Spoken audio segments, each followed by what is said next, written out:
یو حدیث کې راځي بخاری شریف کې شته چې د قیامت ته نږدې به یو حبشي بادشاه راشي بد شکله او په بیت الله به حمله وکړي بیت الله به ټوټې ټوټې کړي تیږه تیږه به او بیت الله کې دننه یو خزانه پرته ده دې کې اوس هم خزانه شته سره اوس 100 پکې پراته دي دا له حضور پاک زمانه کې مخکې ما حضرت احداد چې به خلکو نظرانې راوړي دي کې به منجور لور ته هغه به هغه خزانه کې کېښود عمر صاحب وی دا خزانه او سراسپلم او بیت المال ته وقف کو چا ورته وی دا کار نشي کولی وی ولې نشم کولی د امیر المؤمنین یم بادشاه یم وی ستا نه مخکې حضور پاک نه دی کړی او حضرت ابوبکر نه دی کړی تی څنګه کې بس حق دک ادرې وی هم المرآن یقتدا بهما وی دا هغه دوه کسان دي چې د هغې تابعداري پکار خزانه پرېښوده اوس هم خزانه پرته ده دغه حبشي بادشاه چې بیت الله ټوټې ټوټې کړي نو هغه خزانه به ترې وتښتوي او بس بالکل قیامت ته نږدې بالکل قیامت ته نږدې د دې بیت الله چې کوم دننه روح دی هغه به ترې وځي هغه روح به ترې وځي صرف دیوال به پاتې شي به لاړ شي د نبي علیه السلام د روضې مبارکې دروازې سره به ودرېږي چې کوم د بیت الله روح دی د روضې مبارکې دروازې سره به ودرېږي او په نبي علیه السلام به سلام واچوي الصلاة والسلام علیک یا رسول الله نبی علیه السلام به جواب ورکړي وعلیک السلام یا بیت اے بیت الله پتا دې سلامي نو حضور پاک به دې تپوس وکړي وی تا نه دا تپوس کوم چې تا سره زما امت څه معامله وکړو تا ورسره څه معامله وکړه زما امت تا سره څه معامله وکړه او تا ورسره څه معامله وکړه بیت الله به ورته ووایي چې زما معامله خو دا ده چې کوم انسان په اخلاص په نیت ما له راغلی دی او زما عمره یا حج یې کړی ګوره لفظ د اخلاص پکې دی ګورې ریاکارۍ له نه هلته چې دی ریاکارۍ له به نه دی صرف دې له به دی چې په ما یو فریضه ده زه هغه ادا کړم او الله زما نه راضي شي نو چې د اخلاص په نیت زما حج او عمره کړې ده نو ما دا ذمهداري اخیستې ده چې د قیامت په ورځ به زه هغې له د خدای په دربار کې سفارش کوم او دا الله رسوله بیت الله ورته وایي چې کوم سړی ما له عمرې له او حج له نه دی راغلی د هغه د سفارش ذمواري ته واله نبی علیہ السلام وی د هغې د سفاري ذمواري به زه واخلم دا بالکل قیامت ته نږدې به داسې کې ما ویلي چې بیت الله شریف لومبې فرشتو د جنت راوړی بیا آدم علیہ السلام جوړ کړی آدم علیہ السلام نه پس شیس علیہ السلام جوړ کړی ځکه زمانه به تېرېدله او دا بیت الله شریف په یو وادي کې دی په یو خوړ کې یعنی یو لاندې علاقه کې دی د شیبي علاقه یو طرف تم ته غرونه دی او بل طرف تم غرونه دی نو چې کله سیلاب راشي او باران وشي نو نیغې د بیت الله په دې علاقه راځي نو دا په یو اوچت ځای او په هغه زمانه کې یو ټیله و اوچت ځای خو بیا هم اوبو چې بهاو زیات شي او د اوبو هغه تیزوالی زیات شي نو اوبو چتېږي نو دا به روان شو هغې نه پس بیا حضرت ابراهیم علیه السلام جوړ کړی څلورم نمبر فرشتو بیا آدم علیه السلام بیا شیس علیه السلام او بیا ابراهیم علیه السلام د خپل زوی اسماعیل علیه السلام سره د جوړ کو او دا هم په قرآن شریف کې ذکر دی قرآن شریف کې رب العالمین د دې ذکر کړی وإذ يرفع إبراهيم القواعد من البيت وإسماعيل ربنا تقبل منا إنك أنت السميع العليم ربنا واجعلنا مسلمين لك ومن ذريتنا أمة مسلمة لك وأرنا مناسكنا وتب علينا إنك أنت التواب الرحيم ربنا وابعث فيهم رسولا منهم يتلو عليهم آياتك ويعلمهم الكتاب والحكمة ويزكيهم إنك أنت العزيز الحكيم دې یو ډېره ښایسته دعا مې ابراهیم علیه السلام کړې د اسماعیل علیه السلام سره بیا روان شو سیلابونو کې یو قوم د عمالقه هغوی جوړ کړی د هغې نه پس بیا جرهم قبیله جوړ کړی د هغې نه پس قصی یو قبیله د هغوی جوړ کړی د هغې نه پس قریشو جوړ کړی دا قریشو چې کله جوړاو نو دې کې ورسره رسول الله صلی الله علیه وسلم ملګری لږ د عمر اختلاف شته خو راجح دا دی چې حضور پاک د 15 کال او څوک کم یادوي خیر او دا بیت الله روان شوی و دې کې دراړونه پیدا شوي چوندې پکې پیدا شوي چوندې او چا ګوتې نه شوې وروړلې هلکه وایي که دا روانه و نو هسې نه څه نقصان راته ونه رسل اوس هم ډېر خلک یې جومات دې زوړي ګوتې نه وروړي یاره دا به څوک روانوي دې کې خو عبادت شوی دا خو چې مونږ په سسکو روو هسې نه څه مسله راته پېښه نه شي دا د شیطان وسوسې دی ته چې دا جومات روانه د بېعزتۍ په خیال خو یې نه روانه د خدای د کور د ختمولو په بنیاد خو یې نه روانه په دې خیال خو ته دا جومات نه لاړې چې عبادت پکې ختم شي او دا خدای د کور سپکاوی راشي ستا نیت خو دی چې خشتی جوړو حضرت عثمان رضی اللہ عنہ جماعت د مسجد نبوي روان کوي نه او خشته جو په دې جماعت کې بعضې وخت کې د دې توتکرو جالي وي بابیل ډېرو جماعتونو کې ما لیدلی څوک یې نه روانوي اکثر په یو جماعت کې مې ولیدل لاندې ورته خلکو ټوپړاوې ځان ده کړې چې دا غول جماعت کې نه پرېوځي هلکه دا ولې یاره دا زبرګان دي ماشاءالله دې توتکرو کم دی چې لیسته څو روجې یې نیولې څونه تهجدونه یې کړي د کم دی نه زبرګ شوه د خدای مخلوق دی چرن پرن د خدای ذکر کوي ان من شيء الا يسبح بحمده ولكن لا تفقهون تسبيحهم او د حدیثو هم ثابته ده چې دا مارغان او کبان چې څومره دي دا د الله تسبیح وایي دا ثابته ده د حدیثونه ټیک ده لیکن د هغې دا مطلب نه شو چې د خدای د کور سپکاوی دی پکې وشي تا ورته لاندې نه په خپل کور کې به یې پرېږدې چې ستا کور کې جاله واچوي نو بیا خو دا نه وی چې دا زبرګ دی سره د زبرګې ډیته کې او ختمه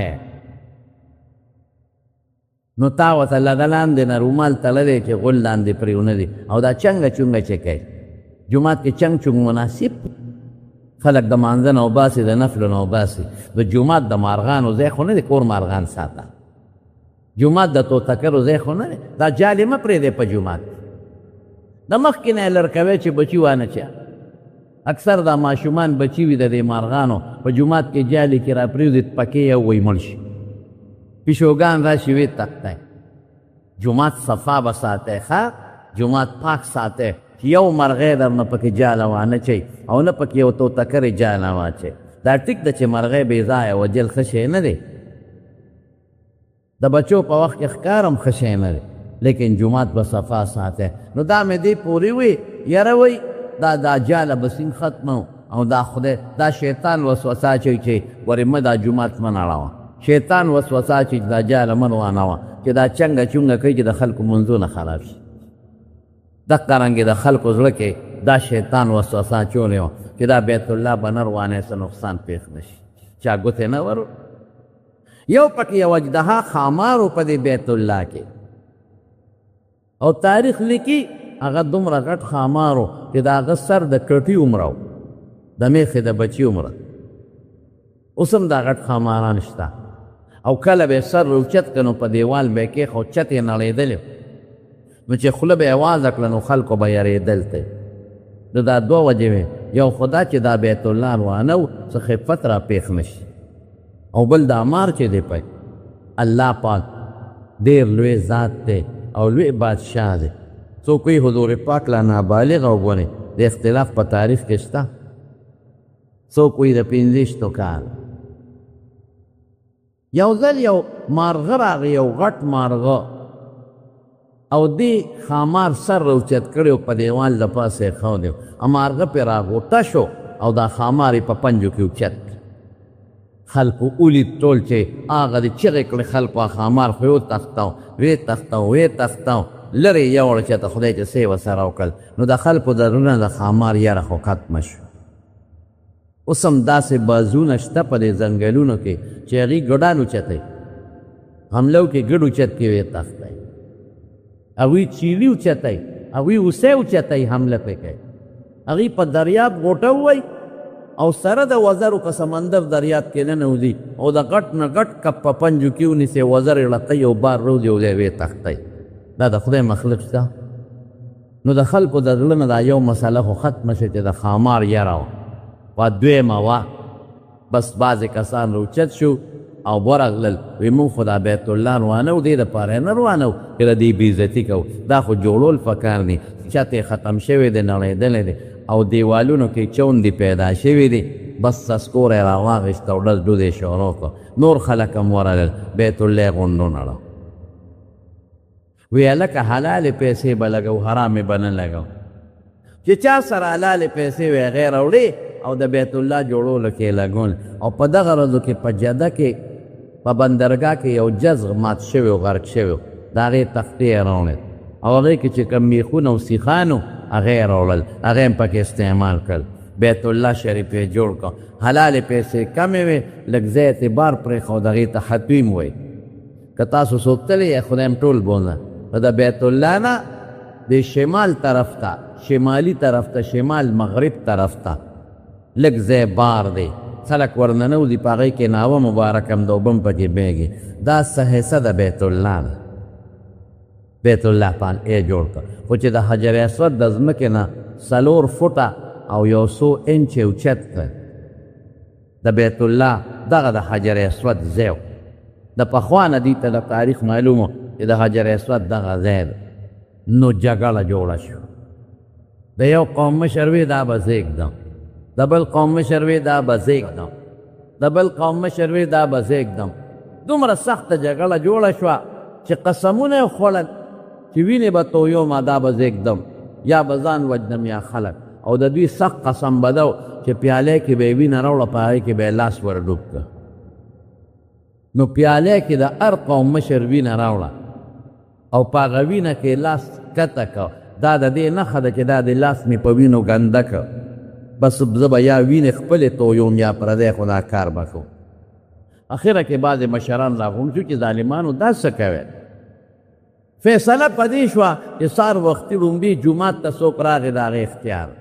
که هغې په خپل اږدي او که د بل چا په لاس اږدي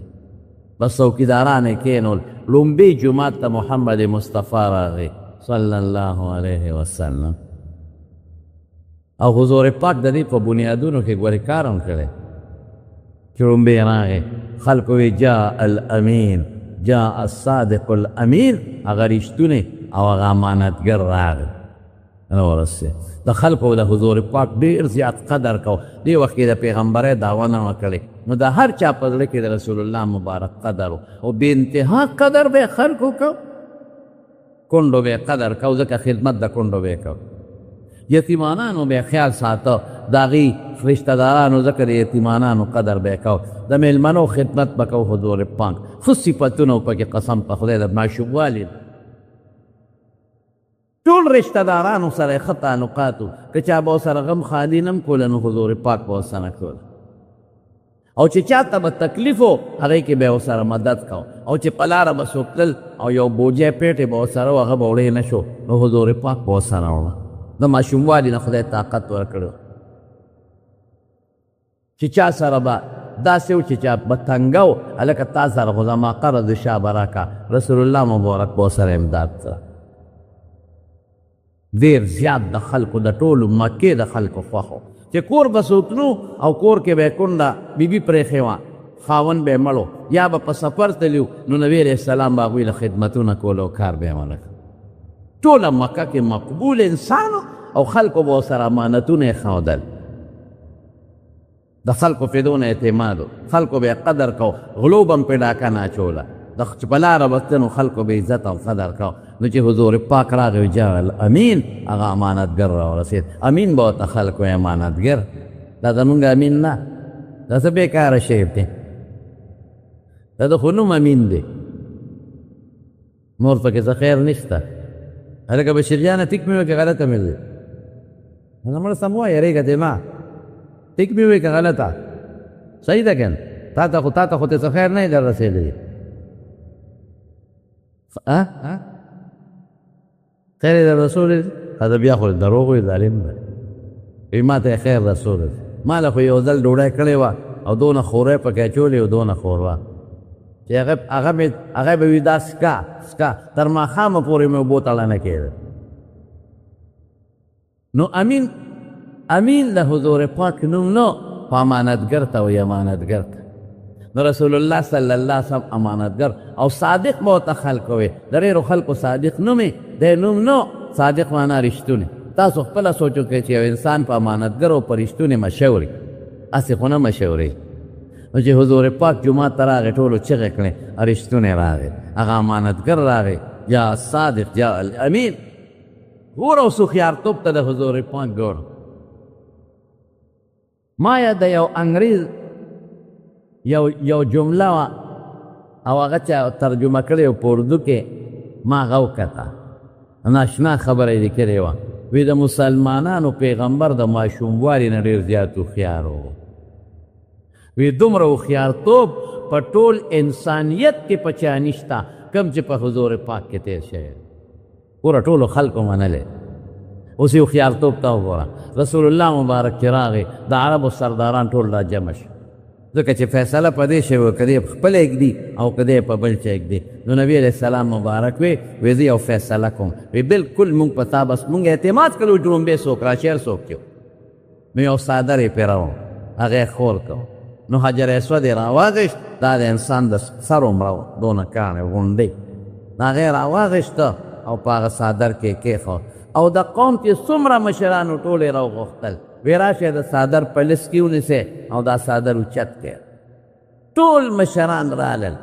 او د څادر په لس کې ګوټونه او غاړې ونیولې او په شریک یې څادر اوچت کړه. هلکه حجر اسود به ټول اوچت کړه که د ټولو په کیسه شوه او بیا رسول الله مبارک یې اوچت کړه نو په خپلو مبارکو لاسونو راواغېسته او چې دا کوم ځای پروت دی په دقه ځای کې حضور پاک ولګه. د خلکو دغه یا هم ختمه شوه جګړه یې ټوله د ټول قوم هر یو قوم قسم کړی و لکې خو بیا سبا دا وه چې ما چې قسم کړی و نو د ټولو په کیسه شو ټولو بیت الله دا حجر اسود اوچت. دا قریشو په زمانه کې جوړ شو او رسول الله مبارک پکې په خپله کار کو. نبی علیہ السلام یو لنګ والی و کبي سي هغه وخت کې نو نه ټوپۍ وه. حضرت عباس یې تره دی هغه ورته ویل واره دا تیږه چې راوړې ده اوږه به دله کوک کي دا لنګ اوسپړه او د دې سیسه به راواچوه په دې اوږه باندې سیسه به لاندې او ځان ده به او څه په دې اوږه باندې واچوه چې دا تیږه د له اوږه نه خوږی. هغوی خو دا پروا نه ساتله عرب قریش خو به بربند ګرځېدل هېڅ پروا نه وه او دسمات یې چې بدل نو د کور کوسې نه به یې پرتوګ لرې کړ او دسمات یې له به روان بلکې د بیت الله نه چې به طواف کو نو بربند طواف به یې کو. په دې جامو کې خو مونږ ګناه کړې ده نو د ګناه په جامو کې مونږ طوافونه نه کوو مونږ خدای ته د خدای په جامه کې طواف کوو سرمن د خدای جامه د خدای را کوي. نو چې څنګه یې لنګ اوس پړ ده حضور پاک چې سیسه به په اوږه کېدم په څه به ځان پټ کړم نو پوره خو سړی نه شي پټېدی نو په ځمکه پرېوته او سترګې بقې شوې واضح شي وی زاری زر پې هغې څادر ور واچو. نو پر بخاري کې مرادي په نورو کتابونو کې چې حضور پاک د دغې ورځې نه پس شته بربند نه دی لیدلی شوی په دغه ورځ هم بربند شوی نه دی. اوس څه حصه خو خامخا د انسان پتون متون ښکاره شي که خدای پاک دا عورت د خلکو نه پټ وساته چې بلکل اډو عورت ښکاره نه شي نه پتون ورون ښکاره شي او نه نور وجود ښکاره شي. بهر کیف دا بیت الله د حضور پاک په زمانه کې جوړ شو. د نبی علیہ السلام مبارک د زمانې نه پس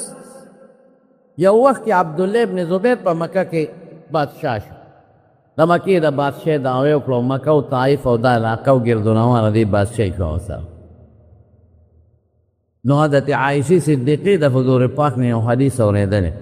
نو هغه عبدالله ابن زبیر ته رسېدلی. هغه دا و چې حضور پاک عایشې بیبي ته فرمایلی وی عایشې دا قوم د نوې د کفر نه ایمان ته راغلی دی یعنې زه مې غواړي چې په دې بیت الله کې 3 کاره وکړم. یو دا حبیب چې کوم عیسی بار د بیت الله نه دا پکې را دننه. دویم دروازې اوچته ده اوس هم چې څوک ودرېږي دروازې ته او دا ګوتې اوچتې کړي نو لاندې درشل ته رسي لاندې درشل خلکو ورته د لرګي پوړی والا بادشاه جوړې کړي دي، پوړی ورته ودري نو په هغې خلک ورخېږي. نو مې غواړي چې دروازه لاندې کړم چې هر څوک په اسانه ورځي، او چې 2 دروازې ولا جوړې کړم، په یو به خلک ورځي، په بله به تېوځي. وی د الله رسوله بیا ولې دا کار نه کوې؟ په بخاري کې راځي، وی دا قوم د کفر نه نوي ایمان ته راغلی دی، هسې نه پړه کې څه وسوسه رانه شي چې زمونږ د پلار نیکه دین دې ختم کړ او زمونږ د پلار نیکه بیت الله م روانی، نو هسې نه د دې خلکو زړه کې څه شکونه شبهې پیدا نه شي، نو دا کار نه کوم. زړه مې غواړي. نو عبدالله ابن زبیر ته چې دا حدیث ورسېد، نو هغه وی اوس خو د خلکو ایمانونه کلک دي او مضبوط دي او اسم پړه کې د چا نشي راتلی. نو هغه اقه چل وسره و، بیت الله وسپړلو. کومه حصه چې د حتویم بار وه، قریشو بار پرېښی و د حلالو پیسو د لږوالي د وجې نه، هم پکې را دننه کړه. 2 دروازې هم وله جوړې کړې او دا دروازې ځمکې سره پیوسم کړه.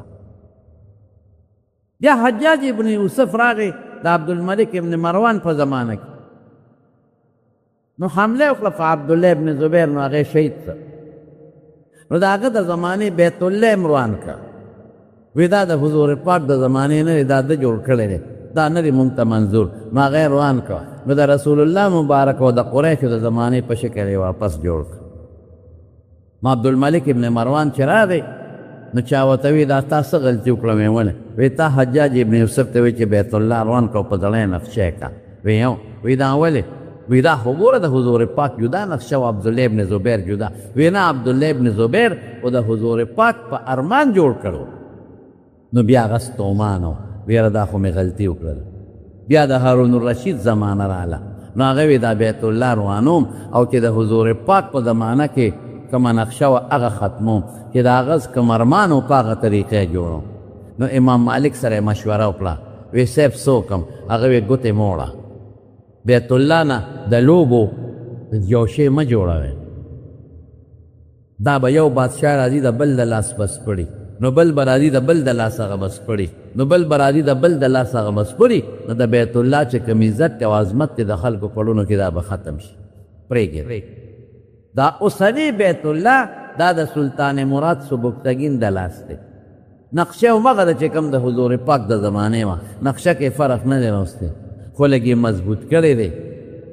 تیږې والا مضبوطې کړی، چت یې والا مضبوط کړی دی. او موجوده چې کوم بیت الله دی اوس دا هم همغه نقشه د حضور پاک د زمانې ده، او سعودي حکومت پکې ډېر کار کړی. حتویم یې ټول پوخ کړی دی او په هغې کې سنگ مرمر لګولی، او د حتویم دیوان یې خشته کړی، سنگ مرمر یې پې لګولی او بلفونه یې پې لګولی، او بیت الله چې کومه دروازه را په هغې د سرو زرو نقشو نګار کړی دی، او ناوه مبارک یې هم له د سرو زرو جوړه کړې، او هر کال د لکونو ډالرو، د لکونو نه بلکې د کرونو ډالرو غلاف ورباندې بدلی، او چې کومې تیږې دي نو هغه تیږو کې هم داسې مساله چولې ده چې هغې پې مضبوطې کړې، او ګیر چاپېره ورته پشتي لګولې ده د مضبوطوالي دپاره، او دننه یې پکې شنه تیلونه لګولې ده سعودي حکومت، شنه تیلونه، او 2 چته کړې دي سعودي حکومت، 2 منزله کړې ده، او پکې دننه پوړۍ جوړې کړې دي چې بره چت ته څوک خېږي نو په اسانه ختېدی شي. بنا بیت رب العرش 10 فخذهم ملائکة الله الكرام فآدم فشیس فإبراهیم ثم عمالق قصی قریش قبل هذین جرهم وعبد الإله ابن زبیر بنا کذا بناه حجاج وهذا متمم. دا د خدای کور هر وخت پې د خدای رحمتونه ورېږي.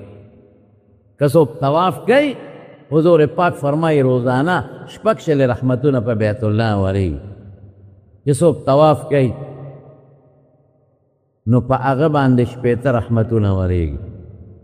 او چې څوک ورته مونځ کوي نو 40 په هغه ورېږي، نو 100 شو، او چې څوک هسې ورته ګوري نو 100 رحمتونه په هغه ورېږي، او چې څوک ورنږدې شي ورته او ځان ورپورې ومږي دام برکت او ثواب، او چې څوک د ناوی مبارکې لاندې ودرېږي دا د بیت الله حصه ده نو خدای پاک یې دعا قبلوي. ټول خلک ورننوځي او د ناوی مبارکې لاندې ودرېږي او د بیت الله په دې دیوال او غلاف پورې ځان مږي. او صحت او بیا چې ملتزم دی اخو د دعا د قبلېدو ځای د حجر اسود نه ونیسه د بیت الله مبارک د دروازې پورې دې ته ملتزم وي دې کې الله پاک د مسلمان دعا قبلی خلک ورشي هغه چبوتره باندې ودرېږي داسې لکه چبوتره ده او لاسونه اوچت کي او د بیت الله په دروازه باندې کښېني یا یو لاس په دروازه کې او یو په دیوان کې او ټول مخلوق الله ته جاړي زنانم بعضې خلک په پرده کې ورولي چې سړي نه نو زنانه ورولي نو زنانم اقه ځای کې ودرېږي الله پاک یې دعا قبلی خو اکثر د سړو تاسو ته ما تېره جمعه ویلي چې د سړو چې وي نو بیا د زنانه نه ورځي چې زنانه د سړو سره اونه جنګېږي لګی فقیر ببابکا یا الله فقیر ستا دروازې له راغلی مسکین ببابکا مسکین ستا دروازه کې ولاړ دی عاصل مذنب ببابکا گناهګار ستا دروازه کې ولاړ دی نادم ببابکا یا الله په ګناه ستومانه ستا په دروازه کې ولاړ دی محتاج ببابک یا الله محتاج ستا دروازه کې ولاړ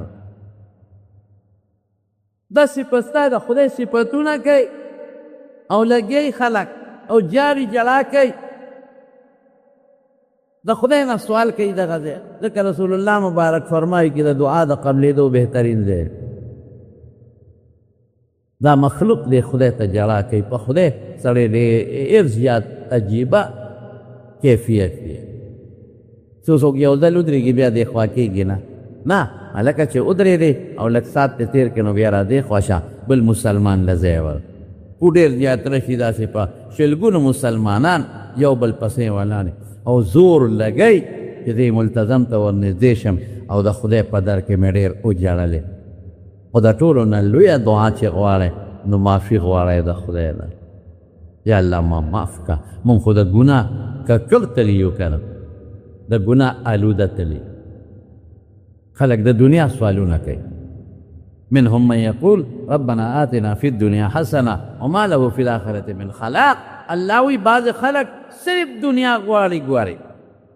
داسې خلق اوس هم شته چې لاړ شي بس دنیا او دنیا او دنیا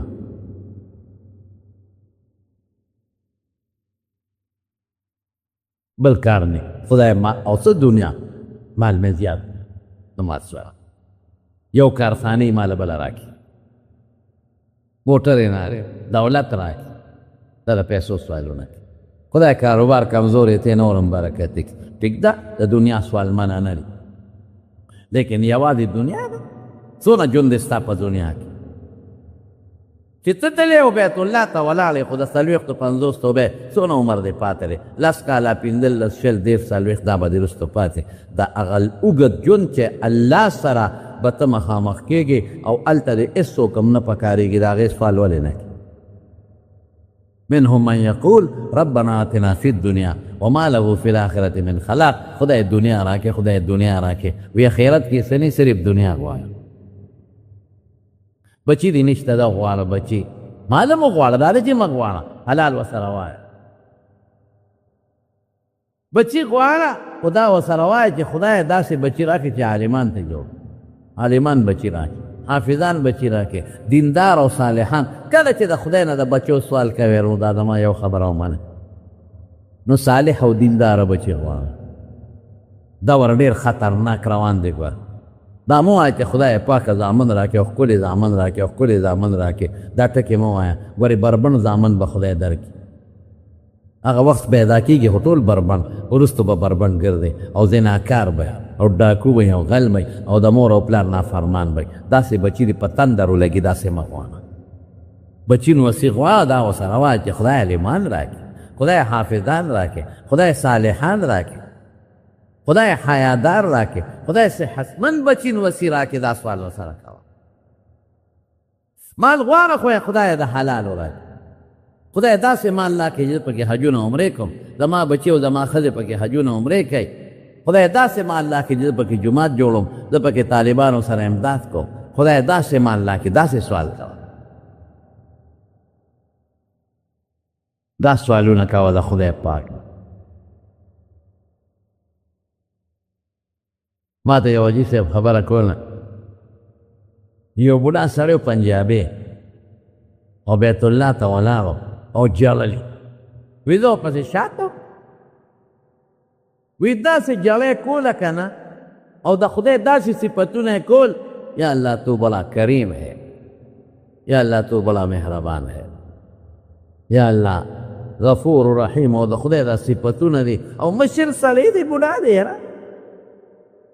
دا ورغلې جامې دي چوپلې هم په شان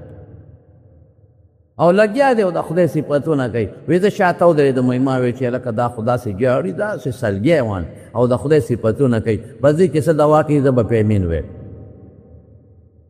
وی کہ دا د خدای صفتونه یې وکړل که نه وی اخر کې وی یا الله مجھے ایک خوبصورت نوجوان بیوی عطا فرما یو ځوان او خشته ښځه راله خدای راکې ما وی تا خدای بېخ وباسه چې اوس دا لاس اوچت کړم او د بیت الله مخکې د یو څو څپېړې ووم خدای دې بېخ وباسه دومره د خدای صفتونه وکړل ته دې جنت غوښته اوس یې دله درکړم چې څه غواړې دومره دې ورته وجړل نو خوار چې ته دې شکل ته وګوره او نوجوان ځوانه جینۍ به تا سره څه کوي ته خو سبا بل ور روانې او ترې دې چوپلي مخ ته وګوره خوبصورت ښځه خوبصورت به تا څه کوي لاړې به هم در باندې ونه توکي بېوقوفه جنت وغواړه اخرت نو دنیا غوښتل منع نه دي ښه دې بله ایت ته وګوره ومنهم من یقول ربنا آتنا فی الدنیا حسنه وفي الاخرة حسنه څنګه دې وقنا عذاب النار بعضې خلک دا خوی چې خدای په دنیا کې هم ښکلی ژوند راکړي او په آخرت کې هم ښکلی ژوند راکړي او د جهنم د اور نه مې وساتې قسم دې ډېره ښکلې دعا ده ربنا آتنا فی الدنیا حسنه دا ډېر وایي یا الله په دنیا کې ښکلی ژوند راکړي د نیکو ژوند راکړي چې ستا خوشحاله کړم حسنه ښکلی ژوند ته وایي د نیکو ژوند ته وایي داسې ژوند ته وایي چې ته پکې خوشحاله بس غټه خبره خو دا ده که هر څه پکې راځي او په آخرت کې م الله ښکلی ژوند راکړي د نیکو اجر راکړي آخرت کې بیا ټول لالم پکې قبر راغی او مخیر او قنا عذاب النار د اور د عذاب نه مې وساتې نو د اور عذاب په قبر کې مې او په آخرت کې مې محشر کې دا ډېر ښکلی سوال دی نو چې سوال د خدای نه کې نو دنیا و آخر دواړه غواړه ګورې د جهنم د اور نه امان غواړه د ځنکدن او د قبر د سختو نه امان غواړه د دنیا خوشحالیم غواړه بچیم غواړه حلال مالم غواړه او د آخرت خوشحالیم د پروردګار نه غواړه جاړه ورته چې څومره جاړلی شي نو الله د مسلمان په جړه خوشحالیږي او حضور پاک فرمایي وی چې کوم ځای ته د مسلمان اوښکه ورسېده د خدای د وجې نه د الله د یرې د وجې نه چې الله ته جاړي وی دقه ځای باندې د جهنم اور حرام دی نو چې د خدای د یرې ستا د سترګو نه اوښکې وبهېدې نو د اوښکه په اوبو په چوټوکړه مه پاکوه دا په ټیشو پیپر مه پاکوه دا لاس دې اوچت کا او په دې اوښکو باندې کښېږده او په دې مخ یې ومږه په دې سر یې ومږه په دې سټ یې ومږه او په دې وجود یې ومږه چې الله پاک خوشحاله شي او دا ځای نه خدای ستا د دوزخ د اور نه وساتي دا ښکلی بیت الله حجر اسود ته خلک مخامخ شي څوک یې ښکل کړي څوک لاس ورونی څوک د لرې ځای نه ورته اشاره وکړي قسم دې خوند دی رکن یماني د حجر اسود نه مخکې ګوټ راځي دا د ابراهیم علیه السلام د زمانې کاڼې پروت دی دغلته او ګوټ هم دی نو هغې له خلک لاس یوسي بس هغې دپاره استلام دقه دی چې لاس یوسي او لاس پرې راکاږي د هغې ښکلول یا د لرې دی نه استلام زموږ په مذهب کې نشته دا طواف کوي او چکرې لګي چې کله ور مخامخ شي حجر اسود ته لږ مخکې د طواف نیت وکړي داسې یو نیم قدم مخکې او بیا حجر اسود ته مخامخ شي نو لاول استقبال وکړي د دې غوږونو برابر د لاسونه پورته کړي لاس ښکته کړي نو بیا د سینې برابر کړي ځکه د ځمکې نه دومره اوچت دی دا لاسونه مخامخ کړي نو دې سره الله اکبر یا بسم الله الله اکبر او بعضې زموږ فقهاو لیکلي دي بسم الله الله اکبر ولله الحمد دا به ووایي دا به پړه کې راولي چې ما دا لاسونه په حجر اسود کې ښودل نو بیا به لاس ښکل کړي نو روان به شي نو که د عمرې طواف وي د عمرې یرستی ته د بیت الله د حجر اسدا صفا مروه منډې وای سای نو هغې کې دا شرط دی چې هغه به په احرام کې او هغې کې سنت دا دی چې دا ښې اوږه به ښکاره کړي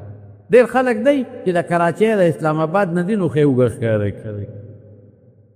او بیا که په بلډینګ کې رواني په لاره هم دا ښې اوږې ښکاره کړي نه ښې اوږه ښکاره کول دا د طواف په اوو چکرو کې دي بس چې طواف شروع کې نو ښې اوږه به ښکاره کړي دا ګسه به پټه کړي او چې طواف ختم شي نو ښې اوږه به بیا پټه کړي بس دا د اوو چکرو کې او لومبی چکر یې درې چې دي نو په هغې کې به رمل کې رمل منډې نه دي چې څوک منډې وایي رمل لږ تیز تلل دي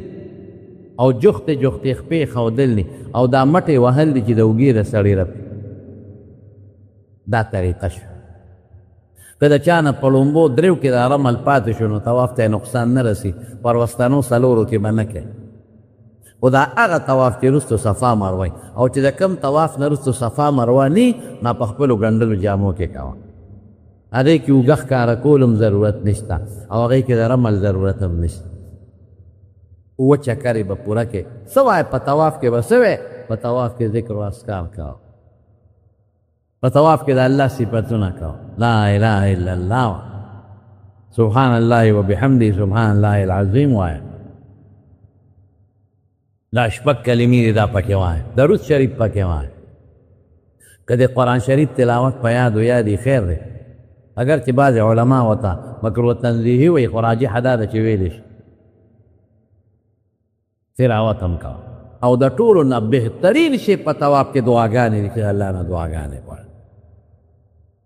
طواف کې بیت الله ته سینه مه مخامخ کوه بغیر د حجر اسود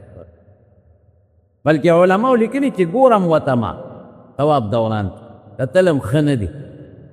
سینه که دې مخامخ کړه بغیر د حجر اسود نه طواف خرابېږي فاسدېږي پترس بتاوې او کته مې ورته مه کوه هسې ورته ګوره چې اووه چکرې هر چکر کې راځې نو هغه استقبال بیا نشته د سینې برابر به لاس پورته کې الله اکبر به مې او لاس به ښکلی او ځای به نو په اووم چکر به بیا اخیري استلام وکړي چې اووه چکره دې پوره شي نو بیا به لاړ شي نو واتخذوا من مقام ابراهیم مصلی هر ځای دا مونځ کولی شي څه پروا نشته خو بهتره ده د مسنون چې مقام ابراهیم نه شاته به ودرېږي خو شاته داسې ځای کې مه ودرېږه چې خلکو ته طواف کې نقصان رسوي ډېر خلک په هغه مطاف کې د طواف په ځای کې لمونځ کوي نو ډېر لوی تکلیف خلکو ته رسي ښځې مې او دا سړی شاته ودرېږه لرې چې مخ دې مقام ابراهیم ته راشي او مخ دې بیت الله شریف ته راشي بس طواف خلاص بس طواف څه شی دی یو نیت دی او د بیت الله شریف اووه چکرې دي او دا مقام ابراهیم ته شاته دوه رکعته واجب دی واجب الطواف او چې کم وخت مکروه وخت دی هغه وخت به نه کې دا د امام ابو حنیفه رحمت الله علیه مسلک دی د سار د مانده نه پس کړې طواف وکړو د انور د خطو پورې به دا دوه رکعته دغلته نه کې بل ځای به هم نه کې مازدیګر نه پس که طواف کې نو د مازدیګر د پس ترې طواف وکړه تر ماښامه پورې دا دوه رکعته به نه کې دا بیا خیر دی وروستو چې نور روخیږي اوچت شي او مکروه وخت ختم شي او د ماښام نور پریوزي نو د هغې نه پس دا دوه رکعته بیا کولی شي دا به وروستو کې لګیای خلک الحمدلله بیت الله له خدای ډېر لوی عزت ورکړی غریب هم تاویږي او مالدار هم تاویږي بوډا هم تاویږي او هلک هم تاویږي ګدا هم تاویږي او بادشاه هم تاویږي ګناهګار هم تاویږي او نیک هم تاویږي او ټول لګیا دي او د خدای پاک لویي بیانوي او خدای ته سوالونه کوي او الله ته جلاګانې کوي تېره جمعه مې ویلي ارمان که د موبایل د ویډیو دا قصې پکې ختمه شوې نو څه خبر دا مه کوئ دا د خدای کور د مارونو ډېر طوافونه هلته پکار سړی چې لاړ شي کوشش ته کوي چې ډېر طوافونه وکړي بعضې خلک ډېرې عمرې کوي روزانه یوه علما دا مکروه ګڼي په عمرې اجر خو ډېر دی رنیم حج برابر ثواب یې دی خو د ډېرو عمرو نه ډېر طوافونه بهتر حضور پاک فرمایي چې څوک طواف کوي نو یو قدم چې اوچتی او یو قدم یږدي نو په دې باندې ولا خدای پاک ګناه لر کوي، په دې باندې خدای نیکي لیکي او په دې ولا خدای مرتبه اوچتی. څومره لرې طواف دی وکړه. نن سبا او سعودي حکومت لاندې بغیر احرام نه څوک نه پرېږدي، ځکه رش زیات شوی. نو ښځې پرېږدي او احرام کې خلک پرېږدي چې کوم عمرې والا دي عمرې والا پرېږدي. نو زمونږ دا خلک د احرام دا صدرونه واچوي او ورکوز شي. هلکه خیر دی د هغوی د قانون احترام وکړه، دوکه مه کوه. بره دویم چت کې کوې که یاره چې وي لاندې خو درې کېږي او بره خو یو کېږي. هلکه چې چا شپږ رکاته مونځ وکړه او زر زر یې وکړل او یو کس دوه وکړل او اوږدې وکړل نو دا دوه اوږده ته بهتر. بره په دویم چت کې یو وکادله بهتر دی، قدمونه دې زیات شو، ثواب دې وشو، خیر دې هېڅ پروا نشته. اوس د هغوی قانون دی، مونږ به هلته د هغوی د قانون احترام کوو، د هغوی د قانون خیال به ساتو، د هغوی د نظام چې کوم نظام یې جوړ کړی دی هغې خیال به ساتو. ډېر خلک وایي دا چل کوي، دا چل کوي، دا چل کوي، دا چل کوي. ټیک ده، بعضې خبرې بعضې کارونه په خلکو باندې ذهني بوج راولي، لیکن د هغې خپل یو نظام دی. د یو سړي په کور کې ځان یو نظام جوړ کړی نو ته به د هغه د کور د نظام خیال ساتې. دقه رنګې د بیت الله شریف د هغې د مکې مکرمې او د مدینې چې هغوی کوم نظام جوړ کړی او کوم قانون یې جوړ کړی بس د هغې به احترام کوه، د هغې به قدر کوو، د هغې به عزت کوو. دقه قله خدای د بیت الله ګاونډیان جوړ کړي، دغې خلکو ته خدای مدینه شریفه سپارلې ده نو چې هغوی کوم قانون او کوم نظام جوړ کړی د هغې احترام کوئ. دا بیت الله خدای پاک قسم په خدای چې سړی ورته ګوري او لومبې چې لاړ شي چې څوک نه تللی نو کہاں میں اور کہاں یہ نکہت گل نسیم صبح تیری مهربان. چته زه غریب او چته دا بیت الله، دا هغه بیت الله دی چې زه به 50 تورنزو پېښور مردان صوابۍ وزیرستان بنو پوهاټ دې کې به ولاړم او ما به وې مخ مې د کعبې شریف فلور که دا هغه بیت الله دی، دا هغه کعبه شریفه ده. په خدای چې سړی ورته نه ګوري. خو زمونږ خلک په بلډینګونو کې پراته دي، ما غوندې کمزور او بیمار خو نشي تللی، خو دا ځوانان هم په بلډینګانو کې پراته دي، بیت الله ته نه ورنږدې کوي. هلکه د خدای بنده بیت الله نه راغلی، یو مونځ یو پلاک دی. نو چې 15 مونځونه دې وکړل په بیت الله کې نو په 15 لکه شو، او چې د جمع دې وکړل نو په 20 کې ضرب ورکړه. یو مونځ 20 لاکه باندې حساب یې 20 لاکه، نو 15 مونځونه له 20 لاکو له په 15 کې ضرب ورکړه. دومره ثوابونه به وګټې چې دلته په 400 او په پاکستان او په پېښور کې عمر کې نشي ګټلی. بلا پیسې لګې 15 لکه روپۍ نو هلته نیکي وګټه او ثوابونه وګټه او بیت الله ته ګوره. یو واقع د دې نومه ذکر کوم. یو ښځه او یو سړی انګریزان او په جده کې د تیلو په فیکټرۍ کې نوکران،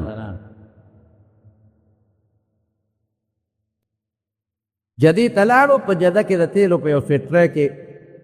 راته نوکري ولګېده. دا ښځه دې خاوند ته وایي هلته ډېر انګریزان دي په جده کې په دې کارخانو کې نوکران.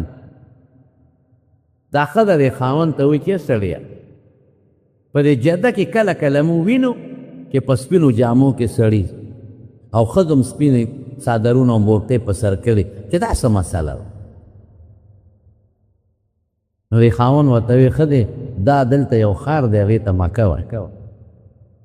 هغې کې یو په کال کې یو څو ورځې د مسلمانانو یو مذهبي میله لګل، نو د دوی هغه میلې له راځي.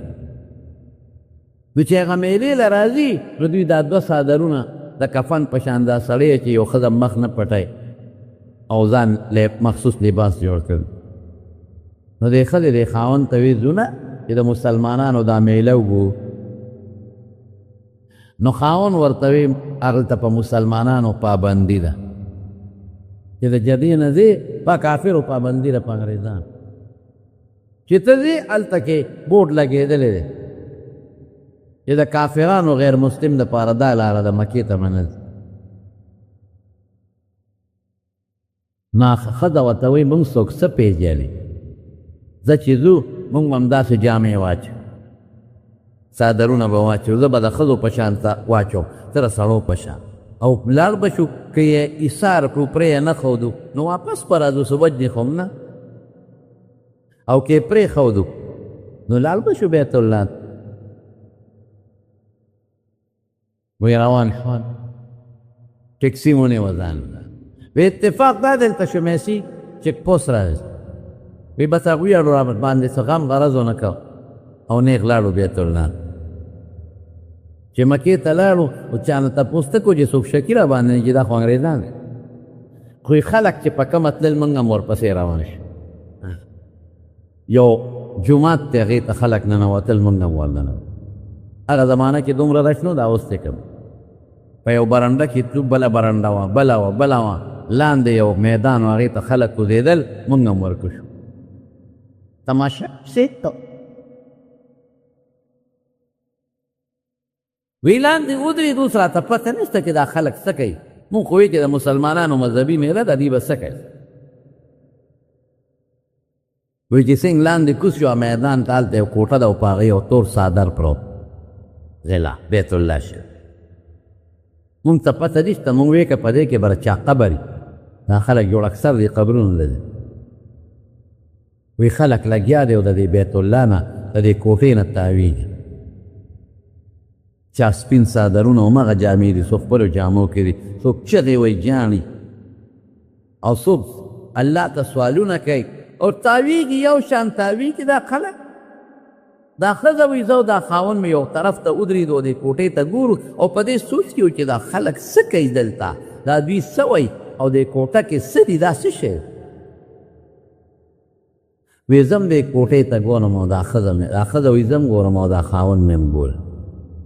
وی بس دا ګانه په مونږ یو اثر وشو زما پړه یو اثر وشو او دا نظر دا کوټه ما ته بس وایي چې ما ته بس ګوره بل خوا مه ګوره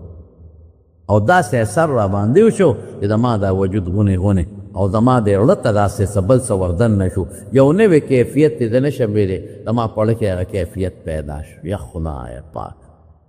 زړه مې دا ګوی کوي چې دا بیت دا د خدای کور دی زړه مې دا راځي چې دا رښتونی کور دی زړه مې دا راځي چې دا د عزت کور دی زړه مې دا راځي چې دې بیت الله سره کوم دین تعلق لري هغه رښتونی دین دی زړه مې دا راځي چې راشه تم په دې ډله کې ور داخله شي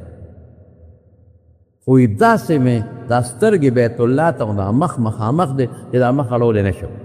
چې د خاوند نه تپوس دا سر پورته کولی نه شم بس یو شان ورته نیغ نیغ ګورم یو خوا بل خوا نه شم کتی یو شان یې ځان ته بس مخامخ کړی زړه کې مې راځي چې خاوند ته مخ ور واړم او د هغه نه تپوس وکړم چې سړي دا څه دي خو دا مخ اړولی نه شم لکه یو خشته شي چې وي او ته ورته ګورې څوک درته وایي دې خوا ګوره دی مړه خوښ یم یو عالم یې او ته ورته ګورې او څوک درته وایي مړه دې خوا ګوره دی مړه خوښ یم دقسې بس خوند یې را کړی دی ډېر خوند او دې کې جړه هم راغله چې دا خلک دومره تاویږي او د خدای نه یېرېږي مونږ نه دوی خدای خالق او مالک ګڼي مونږ دی نه مونږ خو خدای پیدا کړي بس جړه راله او سترګو نه اوښکې روانې وی ډېر سات په دې کې تېر شو وی په زور مې دا مخ داسې ورواړو دې خاوند ته وی چې ورواړو دې خاوند ته مې وکتل هغه هم سلګی وی او جاوي هم بیت الله ته نیغ نیغ ګوري وی ما دا مټه ونیو چې سړیه څه محسوسه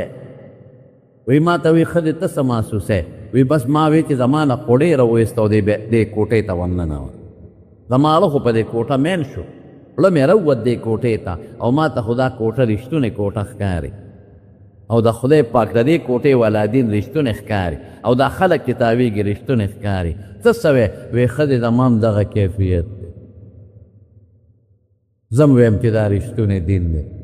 نور سوی ښځې یاره دې کې خو شاملېدل پکار دی دا خو د مسلمانانو دین د اسلام خو رښتونې مذهب دی دی بیت الله مونږ ته د اسلام حقانیت او رښتونې په دغه کې را دننه کو یو شی دې ویلی درته نشه یو کیفیت په زړه کې پټه لرم چاته ویلی نشم یو کیفیت په زړه کې پټ لرم چاته ویلی نشم لکه مې یو کیفیت پروت دی د خولې نه یې وتلی نشي وی یو سړی مې راونیوه ای لکه په انګریزۍ پوهېږې ډو یو نو انګلیش په انګریزۍ پوهېږې یو کس وی او زه پوهېږم راغی چې راغی مونږ ورته وی دا کوټه څه شی دی وی دا د خدای کور دې کې څه دي سم پکې نشته خو د خدای په حکم فرشتو او پیغمبرانو جوړه کړې دا د خدای کور ورته په دې نسبت ته وایي چې خدای پاک پکې اوسېږي جومات د خدای کور د خدای خو پکې نه اوسېږي دا د خدای سره د عظمت او د لویۍ یو نسبت دی بس دا پیغمبرانو د خدای په حکم جوړه کړې ده حکم الله کړی چې مانه غواړئ دلته غواړئ داسې فرض کوې لکه د ما چې کورې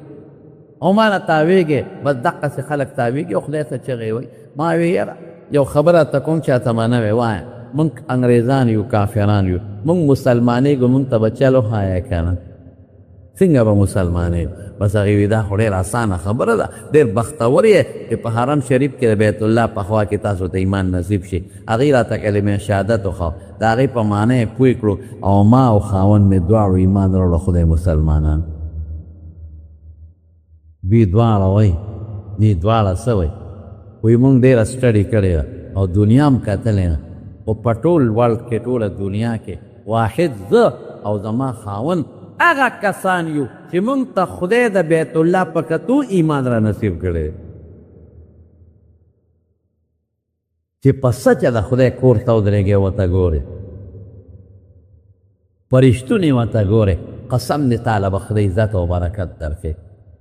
چې ته مور ته ګورې ګورې مور خو تا سره په کور کې ده پلار خو د سره په کور کې دی نو خلک مور او پلار ته په ښه نظر نه ګوري چې د مور او پلار ته دقسې د مخ ته یې ګورې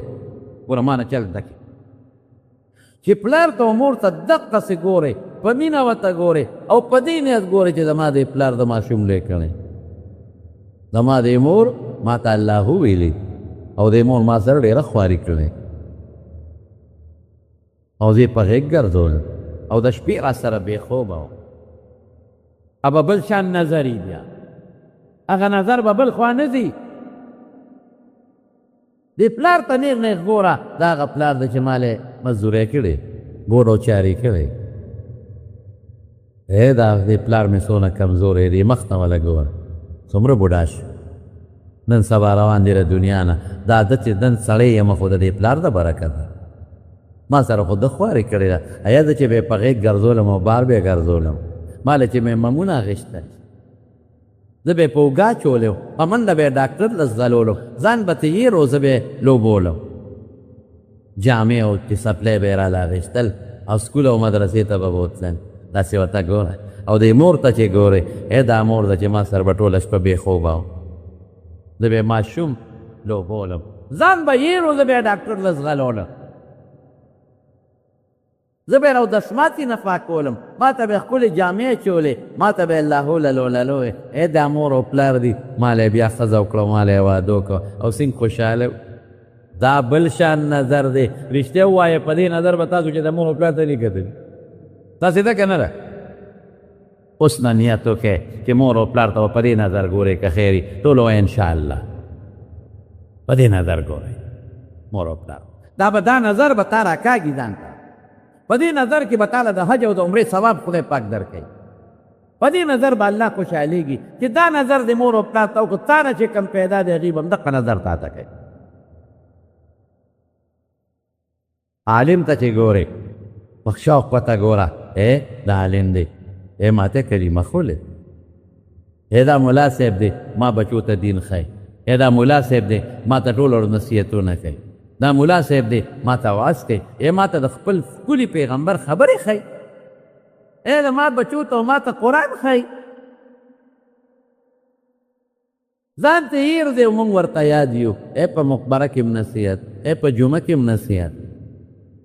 د قرآن شریف هم راته ښایي په دې نظر ورته ګوره